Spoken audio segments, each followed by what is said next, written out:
We've got a wing done after many, many hours of epoxy filling and sanding and repeating over and over again. We have one wing complete.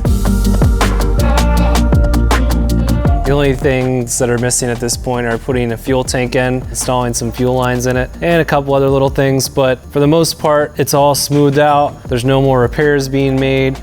No more filling, no more sanding, and it's been varnished. Brian put a nice varnish on it, and then what we did is we took that wing and we swapped it out with the other one. And we've been starting on that one, doing the exact same thing. We've actually already done the top side of this one, and now we're on the bottom.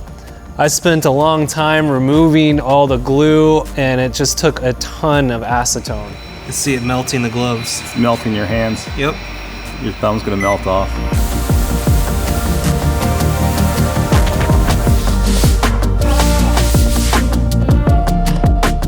Brian's already repaired a lot of things. It's nothing major. I mean, these repairs that are being done, they're pretty minor. This airplane's from the 40s. I mean, things have happened, but we're making them in really good shape again, so it's exciting. There's so much involved in this that it can be unmotivating sometimes to think about how far we have to go, and we just got to keep pushing forward one step at a time. I have a list of things here that we have gotten done. Like I said, we got a wing complete. Now we're working on this one. That's the main thing that's going on. I sanded the fuel tank covers. I know that's not a big deal, but it's on the list. It's something that got done.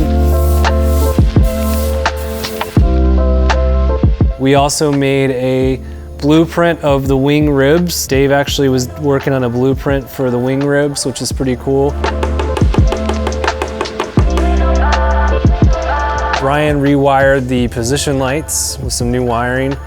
We took out the floor, the front floor, and made a new floor, which is really cool. It looks really, really good. Very excited about that.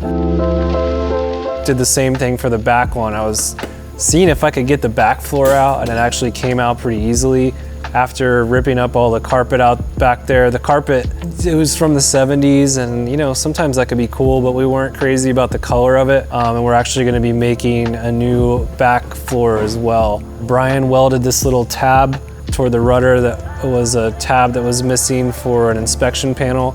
And so he welded that. Stringer repairs, the stringers that run along the side of the fuselage, and there's also one on top. Brian made these support blocks for it so that it would lay on there properly, glued it on, and then new rib lacing. He also restapled some of the vinyl in the fuselage, which we need to find a matching vinyl like that because we're gonna need it for some of the other areas in there. Parts have been a huge thing. There's been a lot of missing parts in this project, which has been a little bit frustrating. So we've been trying to reach out to other Bellanca Cruisair owners. Shout out to Joe Bell from Ohio, and also Michael Farmer, who is not far from him in Ohio. I just want to thank them for sending us some parts because they've been very generous to actually give us some Cruisair parts. Also installed a trim torque tube. I cannot get this mic to stay, so I'm just gonna hold it. I've been stripping that panel that goes on the passenger side, cleaning it up. I had to remove all the carpet off of it. The baggage compartment, made a lot of discoveries with that. We noticed that with the way it was set up, it was not really gonna function with fabric properly because there's these side panels with it, and it wouldn't have been possible to get the fabric in there. And then like figuring out where the hardware is gonna go. Secondly, we wanted to make sure that the door of the baggage compartment was gonna be removable from the baggage compartment after fabric has been applied. We wanna make sure that you can work on this airplane after we get it flying and after everything's done. This is the old lock for the baggage compartment, and there was no key for it. So Brian actually found a new lock that's like this one. There's also a template that Brian made, and what you do is you put it under the rudder. When you're standing over the rudder, you're looking down at it, it'll show you exactly how far the rudder is supposed to come one way and the other. It can be confusing. You want to make sure that you get it right and that the rudder is calibrated correctly. We got struts for the landing gear back. So these were sent out and redone. This is for the landing gear. This just happened. This is exciting. There's 2 of these. There's also a handle up top that you use to climb into the airplane. He has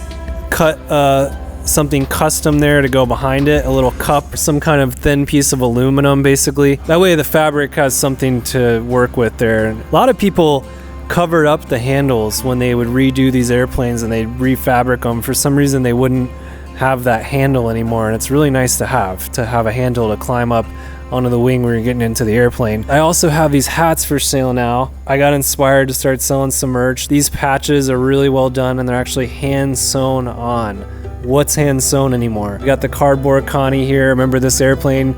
The Bellanca Cruisair was nicknamed the Cardboard Connie because of its triple tail and its wooden construction. Kind of mimicked a miniature version of the Constellation. Oh, and if you've been excited for some more travel content, I am working on that as well. I'm headed to Glacier National Park soon, and then the Pacific Northwest in a few months. My wife and I will be headed out there. Very excited to share some more travel films with you. There's a lot going on in the world right now, like the coronavirus, and we're in a recession, and here I am making a video about restoring an airplane from the 40s, but hey, what else can you do right now besides keep following your dreams and your passions? Hope you all are healthy and safe. I'm gonna get back to work.